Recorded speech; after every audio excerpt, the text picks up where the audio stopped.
Now let's get to the elephant in the room, Bernie Sanders. So now I'm sure this is the question you get most often by far, but people will say, well, Bernie Sanders is incredibly progressive, so why do we need the Green Party when we have a real progressive in the race? Because unfortunately, the Democratic Party has this thing called a kill switch, which they created after a peace candidate, George McGovern, won the nomination back in 1972. Mm-hmm. And the Democratic Party didn't want that to happen again. So they changed a few things around. One is that they have these things called Super Tuesday, which you need a whole lot of corporate money in order to survive, run simultaneously TV ads all over the place.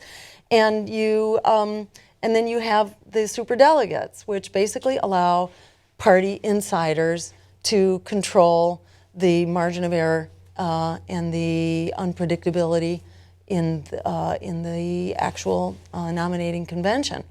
And Hillary and Bill are very busy scooping up those delegates, which control about 20% of the vote. And but that's the argument that's they their used to say that Obama couldn't beat Hillary Clinton, but he did. Well, he beat Hillary Clinton because he had the banks behind him. I don't think Bernie's going to get that. Bernie is not going to get that kind of corporate money because he's not going to sell his soul the way that Barack Obama did.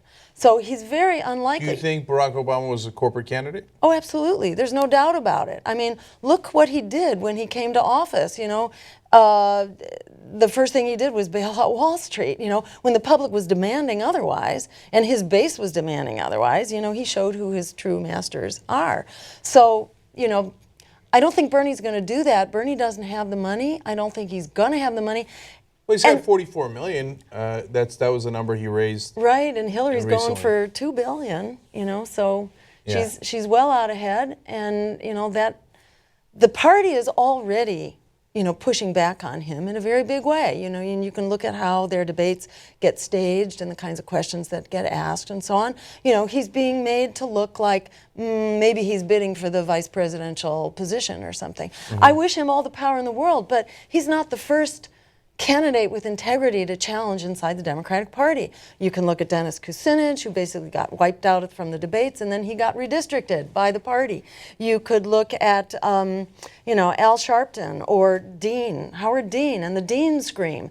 Because then the DNC, if they don't like what you're doing, they will run a PR campaign against you. And they did it with the Dean scream. They wiped him out when he looked like he was going to be a threat, with some, absolutely outrageous campaign that had nothing to do with him, or Jesse Jackson, who got wiped out for being, an anti-Semite because he wasn't pro-Israel enough. That was a completely concocted campaign because he was a threat to the game plan of the DNC. So the DNC is not going to turn around and love Bernie.